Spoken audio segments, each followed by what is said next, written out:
Hello everyone, welcome back to Get Over Your It. Today we are covering Module 5, and in Module 5 we will be dealing with the subject of choices. Before we do, let's recap what we covered in Module 4. Module 4 was about reaction, and we said reaction is a response to an action. It's the way someone acts or the way someone feels in response to something that was done or something that was said. We talked about the emotional and the active or the opposing response. We talked about the effect of our reactions on our physiological bodies and our psychological bodies. We talked about the alarm, the anxiety, the startle, and the stress reaction. We turned to the medical dictionary to get the actual effects and the things that happen to our bodies when we are responding in that manner. We talked about the pit of despair when we feel victimized or are experiencing debilitating grief, the grief that ceases all normal functions.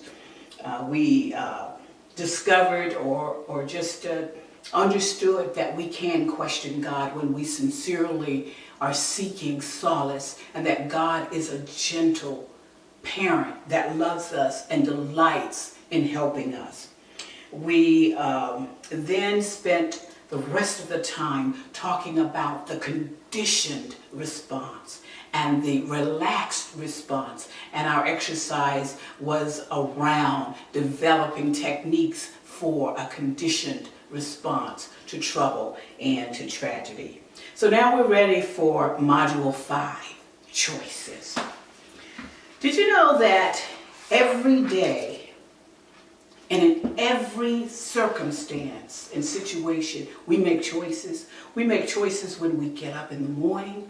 We decide what we're going to eat. We decide what we're going to do. We decide how long we're going to sleep. We decide what we're going to wear. We may even decide, you know what, I'm not getting up. I don't feel like it. I'm just going to rest here and do nothing all day. Well, that's a decision as well. As a matter of fact, we can even say, I don't feel like making any choices. I'm not going to decide about anything. And that too is a choice. So you see, we do make choices. We just need to hone in on making quality choices or positive choices to as a way or strategy to deal with our situations. We read chapters 8 and 9, and the chapter 8 dealt with running versus resistance. And in that particular chapter, we start off with a person running through a maze and then just coming up with trouble on every hand and reaching a point where there was just no place to go. That was the similar situation that the children of Israel faced as they were leaving Egypt and on their way to the promised land. And they looked behind them, and the enemy was pursuing, hot on their trail. And ahead of them was the Red Sea. And there was no place to run at that point. Imminent danger, imminent destruction. There was just no way out according to their natural abilities or what they've ever experienced before. Instead of responding as a conditioned response, we just talked about that, they grumbled, they complained, they longed to go back to where things were bad, but not quite this bad. What they were really saying was that they would rather suffer the horror that I know than this new thing, this new terror, this new situation. I'm afraid because I don't see anywhere out. What they didn't know that in deciding and understanding who they belonged to as God's chosen people, God was with them. They didn't have to fight their battle. God fought for them. And so we know the rest of the story. We know that the Red Sea opened. Most people still get that image from the movie that they saw. But can you imagine it? And of course, when you see the exercise that we do later, you'll see an image that I've placed there. But the whole point was that the sea opened and they were able to go through on dry land. And they made it to the other side. But the enemy who tried to come after them didn't make it. The sea swallowed them up and they were saved. The point was that God did a brand new thing on their behalf. They, when faced with something never encountered before, instead of the knee-jerk reaction of panic, instead of just running it, but running out of control, just running, trying to expend every bit of energy you have to get away from the danger. That's not what we want to do. We want to make sure that our conditioned response is a response that's rooted in faith and rooted in trust and rooted in the blessed assurance that God sees me even in this situation. God is able to handle this. If I just, what did the title say? Ask for help. Help me, Lord. And so we talk about in psychology, the flight instinct, the fight or flight. And that instinct, when something happens, says, I'm either going to expend everything I've got and I'm going to go out punching, or I'm going to run and hide so that I can fight another day. But the Bible tells us to resist the enemy, resist the devil, and the devil will flee from us. We're not supposed to be the one running. We're not supposed to be the one ducking and dodging. We're supposed to understand now confidently, greater is he that is in me than he that's in the world, or greater the spirit that travels with me, or greater the favor that surrounds me, or greater are all that are standing with me than what's in the world. I remember a sermon that I shared with a congregation one morning that talked about Elijah, when Elijah was against a group of people who were trying to kill him. And he had a servant with him, and the servant was fearful that we're going to be killed, we're going to be murdered. And when Elijah prayed, he said, God, open my servant's eyes so that my servant can see. And when the servant opened his eyes after the prayer, he saw a band of angels surrounding them, prepared to do battle on their behalf. So I want you to think in terms of the spirit realm and think in terms of the fact that you've got a band of angels. You've got a group of good, of goodwill, of protection, of love that goes with you and sustains you and keeps you from danger. When we find ourselves at the sea or at the mountain that we can't cross or that we can't go through, instead of running, we're supposed to speak to the mountain. We're supposed to speak to it and to tell it to move and get out of our way and believe and not doubt, and it'll be cast into the sea. Really? Well, that's what the Bible says. Do you believe it? Do you believe that you possess that type of authority? Do you believe that you can speak and call things forth that are not? Or you can speak and forbid things and they will not happen? That's exactly what we're telling you in this arena, in this module about choices. You can choose to believe it, or you can choose to, yeah, today I believe, I gotta wait till I don't know. or you can stand on the word confidently, understanding that this is a situation I will not run from. I'm going to confront it. I'm not going to duck. I'm not going to bury my head in the sand or go home and take to my bed and put the covers over my head and refuse to get up.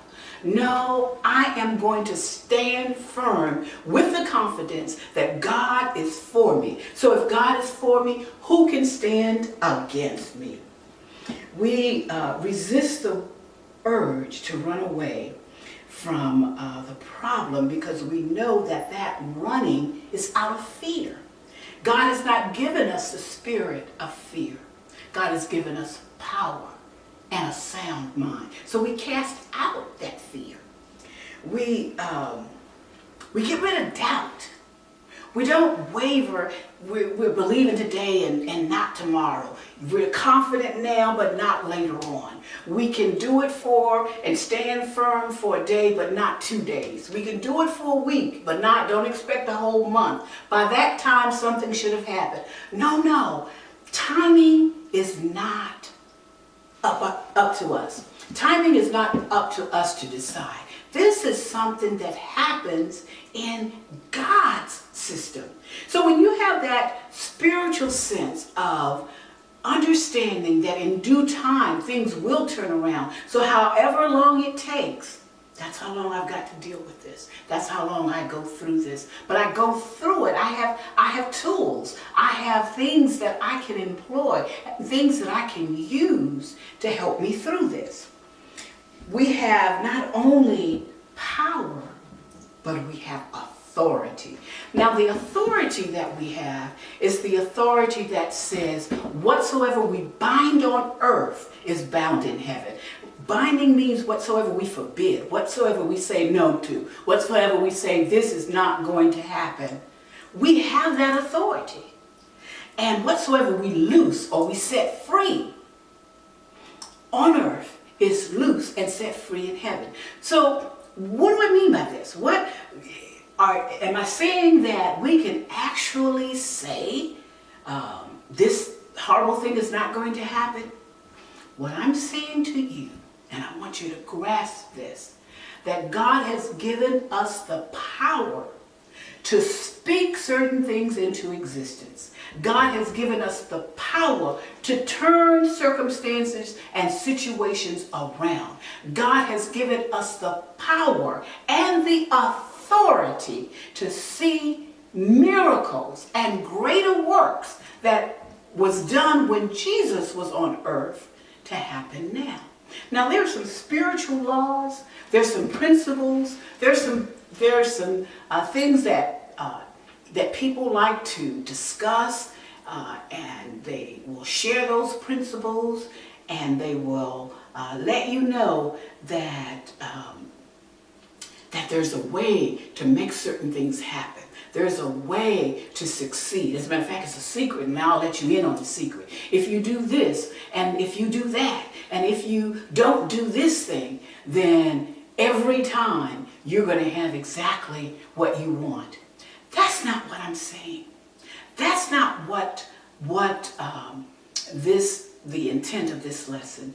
This lesson is telling you that based upon the power, based upon the authority that you possess because you are a dear chosen one of God, then what you do is allow that faith to cause you to speak forth in confidence when you have reached the Red Sea or when you have reached the mountain, because you just see those as metaphors, and what you're to do then is to see that problem or that situation as one I can give to God, and I can stand still and see God do it on my behalf.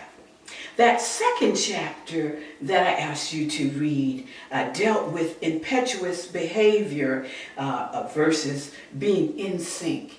And when we talked about synchronization, we were talking about being in tune or being in step with God's will. You saw the two anecdotes there, and the jokes that are shared about the parade going by, and the proud mother saying that look, everyone, everybody's out of step but my son.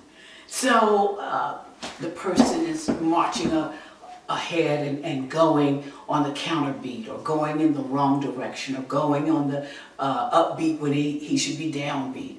But that's not what we want to do with the will of God.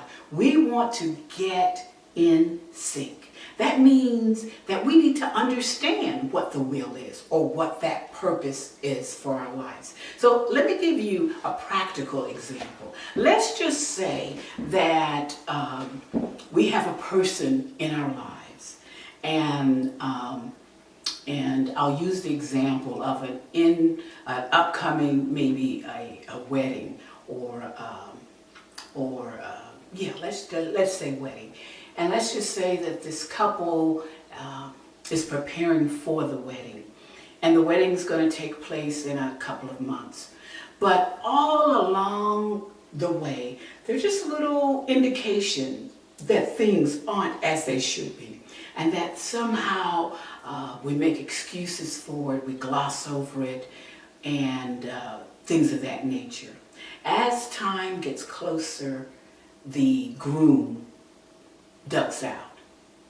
Well, the woman that now has to cancel the wedding is devastated. Here I've got to tell all of my friends that this thing is not going to happen.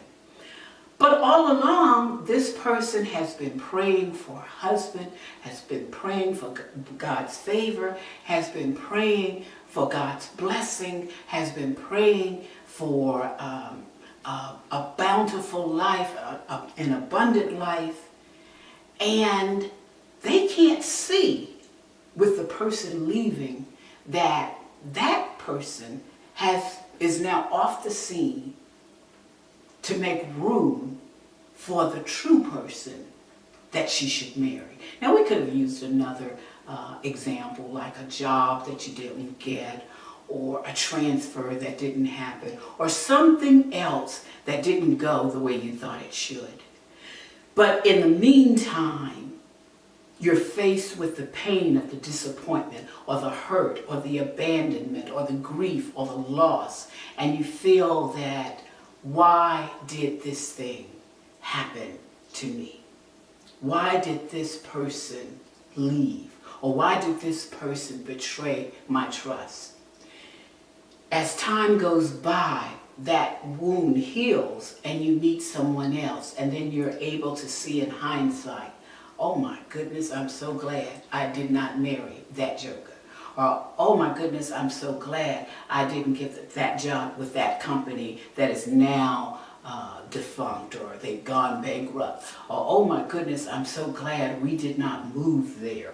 Or, I'm so glad that this thing did not go in this manner, because I'm in sync with God's will, and I understand that all things are working together.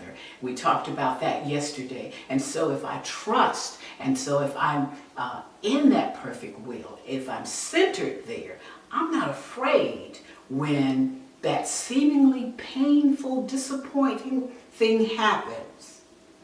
I am not afraid that there's going to be no other joy for me, that was my last chance, that was the only opportunity that I was going to have. I'm not going to say that I wouldn't cry. Yeah, we might cry. The Bible says weeping may endure for a night, but what happens? Joy comes in the morning. So that does mean that there are going to be times that we're going to cry. You know, if you hurt me, I'm going to say ouch. If you punch, or if I'm cut, I'll bleed. Yes, those things will happen. But I'm not going to come out of step with it. I'm not going to then turn and run away. I will not act hastily and rashly. My emotions won't allow me, in the example that I just gave you, okay, I'll just marry the next person that comes along that asks me, or I will just step outside of God's will for my life, or outside of my purpose, so that I can move from this pain, this place of pain.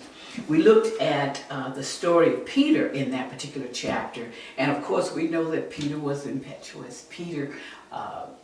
Peter later became a source of strength at the end of the chapter, but we saw all of Peter's missteps along the way as he was maturing.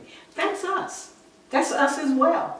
If we look back at our lives and see some of the things that we have done, some of the things that we have said, some of the things that we've gone through, and that we did not handle in a way that we're most proud of, we can say, thank God, I'm not what I used to be, and thank God I've grown to where I am now. Well, this is why the scripture says grow in grace and in the knowledge of the Lord, because that's something that we do continuously. We don't become grown and then get somewhere to sit down. No, there's still more in the process. There's still more to do. There's still more to gather. There's still more to get. There's still more to apply and put into practice. What usually happens with a person getting out of sync or getting out of step with God is impatience. God, this is taking too long. I mean, you promised that you came to give me life and life more abundantly. Why is it taking so long? That's the spirit of impatience that will cause us to act hastily, and sometimes to sink into despair. It also causes nervousness and anxiety, and it causes us to lose focus on our surroundings and to not appreciate what is happening on our behalf. We're so caught up on the thing that seems like it's taking too long to manifest. And so we become sometimes even arrogant. God, I know more or better than you with what should be happening with my life and how things should turn around for me. I know that this is not what I wanted. This is not the way I expected things to turn out. I invested this much of myself and I expected a different outcome. So what this is saying is that we have to adjust. We have to achieve a psychological balance to our external environment. We have to change. And that's kind of a scary word for a lot of people, to make necessary choices that will involve change, adjust, or altering our course of action or the way that we have handled things in the past. Worry is the opposite of faith and causes you to fret about problems that seem impossible rather than being in the posture of trust. Matthew 6:27a states, "And can any of you, by worrying, add a single hour to your span of life?"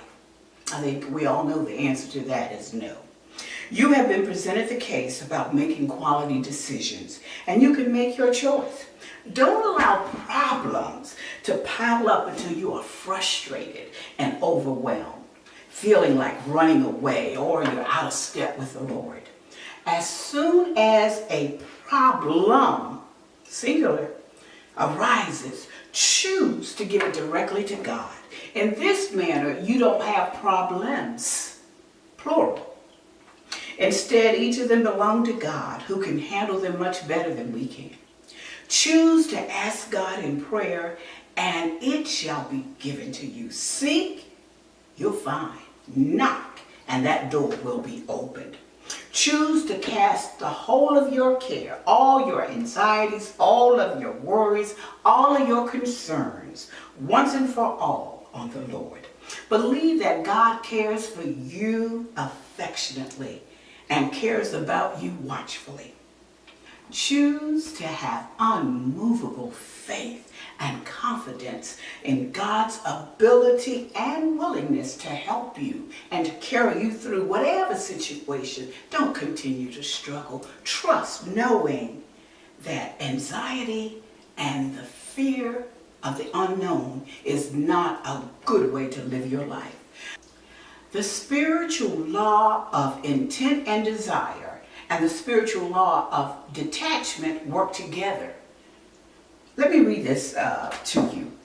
Intent is desire without attachment to the outcome. Let me say that again. Intent, in this spiritual law of intent and desire, intent is the desire without attachment to the outcome. This means that you are active in your present. Your intent is for your future, but your attention is in the present because your future is created in the present.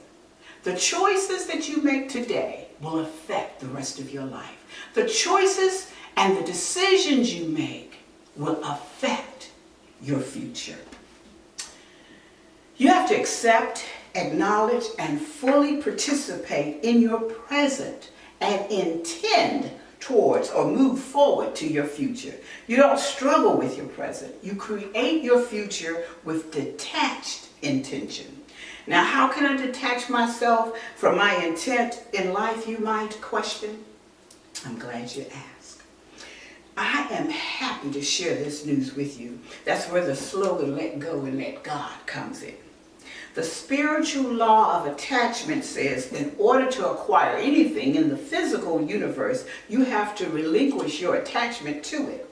It teaches you that when you let go of your attachment, of your hold of the known, and then you step into the unknown, it opens the way to all types of possibilities and opportunities. We call that having faith. Faith is the substance of things hoped for, the evidence of things unseen. Take your hands off of it and trust that it's going to work out. Leave it alone. You've placed it in God's hand, then you move on. Choose today, decide and settle conclusively all contention and all uncertainty. Make up your mind and pick your plan. Pick your strategy. It's not a eeny, meeny, miny, mo, which way am I going to go? No, you're not doing that. You're not going to take a coin and flip it. Heads, I'll do it God's way. Tails, I'll keep on with the way I'm going. No, you make a quality decision based upon all of the evidence that has been placed before you all through the process of this study. And then you choose your verdict. You state the verdict, clear and confident. You say, I know beyond a shadow of a doubt that the way that I have been doing it doesn't work. So you know what? I'm going to try it this way. I'm going to make the quality decision to pray about it, stop worrying about it, stop being tormented or vexed about it, and moving forward, allowing God to work it out. Say, I can do all things through Christ Jesus, which strengthens me, and I can even get over it.